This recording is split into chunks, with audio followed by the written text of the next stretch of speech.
What up, everyone? This is Mr. Lord, Dr. Professor, Dark Joker, here with another edition of Traditional Fans with Opinions, where I'll give my reviews for whoever I watched, read, or played today. And who are Traditional Fans with Opinions? That is myself, and that is you, the viewers. With all that being said, on with the reviews. My Hero Academia Vigilantes, Episode 7. So in this one, during lunch break in the cafeteria, Koichi is approached by his upperclassman, Makoto Tsukachi, who's the sister of Detective Tsukachi, the guy who's All Might's good friend. So basically, Makoto offers to help Koichi with his homework, help him study for like the sociology of heroes like exam, whatever. So like she goes to his penthouse, like amongst the people who's gone amongst his people he knows from college, she's the only one who actually wanted to go in there. Everyone else did not and thought he was a creeper. So what's funny is Pop is already in there. And so she has to hide, and then so Koichi has to hide all go in there first, make sure he's clean up. He has to hide all of knuckle dusters, beer cans, all of Pop's like stuff. And basically, we see Makoto explain something, and it actually does a lot of world building. It builds up more at the time, there wasn't a lot known about what happened when heroes first came to be, what how society was. So basically, vigilantes came first, and you know once the dust started to settle, because basically there was a bunch of unrest and vigilantes appeared to like help keep the peace, to serve their community. Then the government came in, made some regulations, brought some vigilantes on to as official cooperation with the police, which that's how they became superheroes, how they became a job. Whereas some vigilantes were declared as villains for illegal usage of quirks. Basically, it's around once quirk regulations came to be.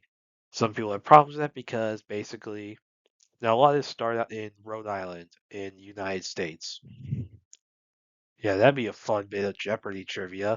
In My Hero Academia, well, which country and state was the first to enforce superhero regulations? What is Rhode Island in the United States?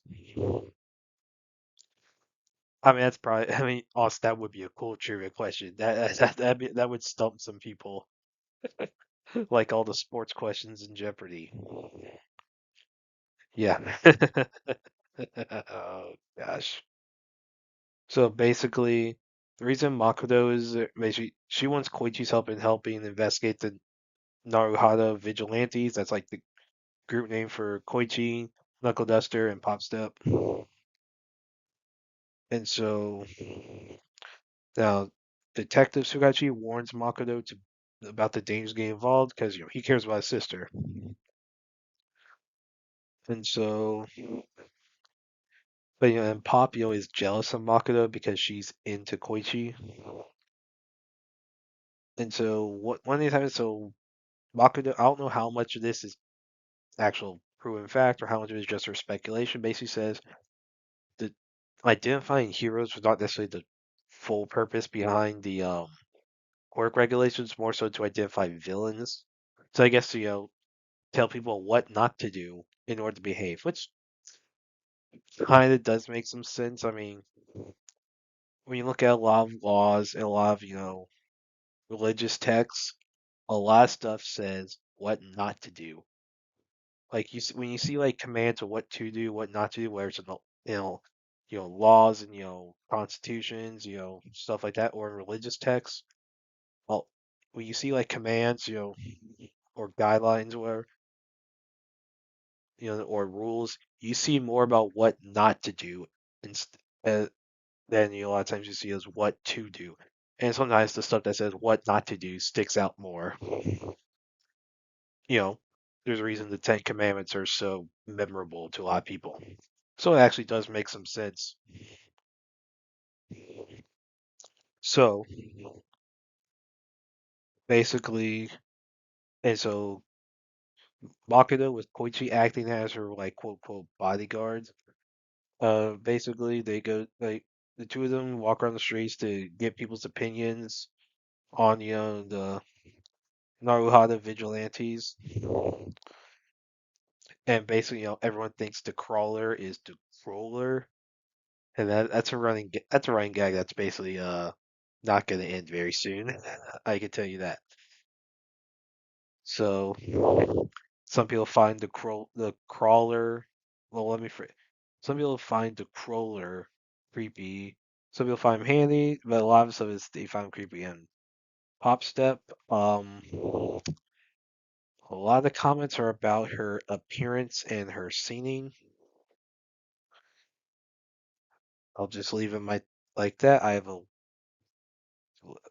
let's just say some people should not make comments about someone considering the Pop Step's age. There are comments some people should not make. And Knuckle Duster, everyone's basically scared of him. So yeah, and so then this thief who has like this soccer quirk, like steals yeah steals Makoto's purse. Oh yeah, one day's playing Knuckle Duster. Everyone calls him Freaky Fist Grandpa. So funny. And so this thief. Anyway, so back to the thief. The thief steals Makoto's like laptop, whatever. And so Koichi puts his suit on secretly to like go after the thief.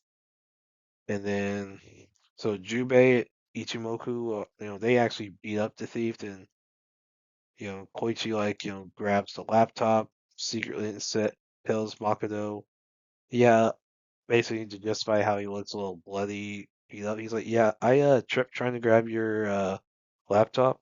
So then Makoto then like she says, I have one more question for you. So she shakes his hand and uses her polygraph quirk, which is like it's a truth detection thing. It requires physical contact. Basically, she asks Makoto if he's the crawler. Koichi says no and ends up passing the polygraph because he's the crawler, not the crawler. So technically, it was a truth. So it kind of bypassed the polygraph, which confuses Makoto. So she's wondering if she lost her touch. And so if you see Koichi complain out everyone's calling him the crawler instead of the crawler, and you have Pop's kind of annoyed. Well, she's jealous of Makoto, and she's also kind of annoyed about how all the comments that are made about her. Now, given the outfit she wears and what she does, she shouldn't be surprised that that's what people are going to talk about. I mean, look, when you go around shaking your butt everywhere, people are going to talk about your butt. It's just a fact. Now, I don't think people should be saying anything like that about a minor, because Pop Step is a minor. No one should be saying that kind of stuff about a minor.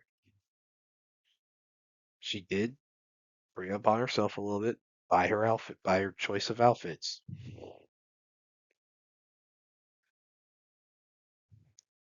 So she has every room to complain, but it doesn't make it right that some people are saying some things.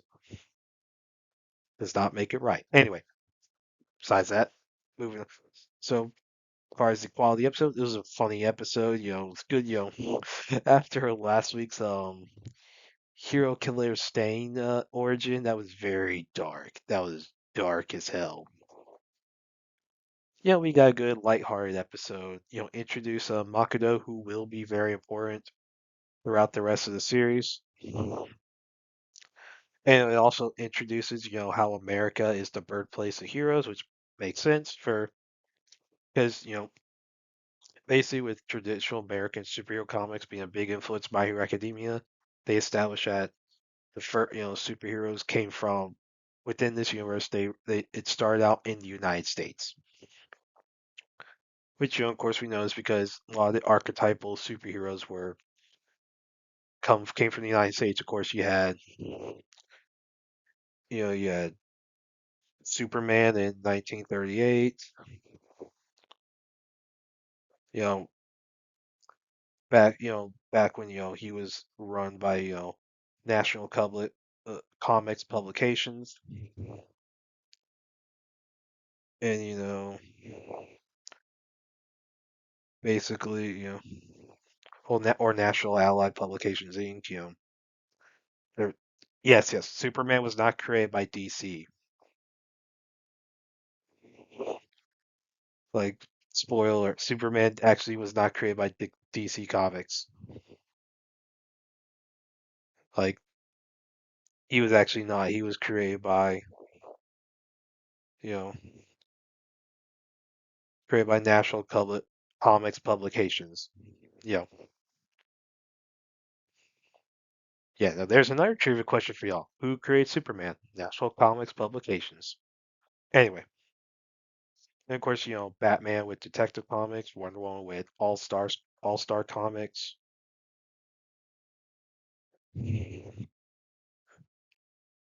You yes, that was All American publication. Well, All Star Comics was the series for Wonder Woman. All American Publications was the company. Anyway, plus the Flash being the stereotypical speedster. Green Lantern with the ring, Hawkman with the wings. Wonder Woman is like the basically the strong woman. Basically all your archetypal superheroes were done by like the Golden Age. Like this is very Golden Age inspired. Even when you see some of the designs they show of American heroes, it is very like Golden Age, Silver Age inspired, which I really liked. It was freaking awesome. Like as a fan of traditional superheroes, I'm like, yes, let's go. And I'm also like, can we please get a spin-off set in the United States? I would freaking love it. Now, which that honestly, that's probably what the I can't remember. There is a Hollywood supposed to be live action like My Hero Academia show being made. I I believe it's a show. Can't remember if it's a show or movie, and I think Netflix is doing it. Hopefully, it's not the same people that did Death Note and Cowboy Bebop. And I think they should just not deal with the main series, not deal with those characters. You can maybe mention some people here and there. They should just set the United States. Let it be about the American side because that's the home of heroes. Saying a show, a My Hero Academia spinoff in the United States, where that's the home of heroes, would be freaking awesome. It would be awesome. Like, don't do so much direct connections. You don't necessarily need to deal with, All Might's time within the United States. David and Melissa, the Shields. You don't need to deal with them, or the. Okay, I about gave spoilers for next episode because they give for. Anyway, so as far as episode, I really liked it, and I'm looking forward to the next one. Zatsu Tabi, That's Journey, episode 7. So in this one, Chika and Riri try to go to like this one tourist location, and let's just say they're unsuccessful very quickly. So there's a funny bit where it's like 5 minutes in, they start putting credits. It's like, yeah, 5 minutes, yeah, trip's over. They start showing credits, and they're is like, yeah, we can't do that. Yes, basically we can't do that. So basically for a TV show, whatever. So they're actually going somewhere else now. So Chica and Riri go this other place. They find a place to stay. They eat, and Riri's actually not drinking there in most of this because Chica is underage. I guess Riri doesn't want to drink if she's only with someone who's underage. She has some restraint, and then I guess while they're in their like hotel room, whatever, and Riri does start drinking. Like, so before Riri says how she got this drinking because her I guess I think it was like her grandfather drank a lot. She wanted to basically drink with him and be able to hold her liquor well enough to drink with him. And basically she talked about how I guess by her frustration she was able to get through her frustration and became very good at drinking. I guess. Yeah. Yeah. And she starts drinking. And basically when she talks about frustration, pushing her frustrations, Chica decides to start writing uses that inspiration finally to finish her draft of her manga. And basically her like editor or whatever, Yoshimoto, she said basically says it's a good draft, but the main character needs some thrills. So since I guess everyone knows that Chica's into writing into like traveling that gets find inspiration for a manga. She basically recommends doing this like bus or whatever. It's like some day like I think it's like a dream sleeper is what it's called. It's like an overnight bus that looks like it's luxury. Everyone has their own rooms. You have like sinks with that. You have like sinks and all that. It's like a fancy RV basically. It's what it is. It's like a city person's RV. Like it's like RVs for rednecks and cowboys, dream sleepers for city folk, or as Duck Dice people would say, yuppies. Anyway, so basically, and I guess there's a plot where Chica, I guess has some motion sickness issues with the riding long bus rides. Yeah, I mean, she could probably last longer than Natsu Dragneel, well, actually, really longer than any Dragon Slayer, because as any fairy tale fan would know, all Dragon Slayers inevitably develop motion sickness. I mean, it's probably any matter of time for those Dragon Eaters and Diablos. We haven't seen them develop motion sickness yet, but it's coming. They will inevitably get motion sickness in in the 100 Year Quest manga. Anyway, besides the point. So basically, Chico learns it's a 8 hour, and so the people go. It's Chika, Huyun, and Yui. Yoshimoto just basically shows him to it, takes him there. Then I guess she's like, "Yeah, I'm paying for it." Basically, she's like, "Bye." And so Chika has to deal with it's like an 8 hour bus ride, and okay, she probably hopes she doesn't puke. Yeah, well, that's gonna be funny. Like next episode's probably gonna be very funny. It's gonna be about her trying not puke. Like as a fan of South Park, that is just funny. That's might be the plot of the next episode. It's just let's see. We're gonna make an entire episode of someone trying to not puke. That is the premise. Will she puke or won't she? Ugh. You know, like I think it's funny. I think it's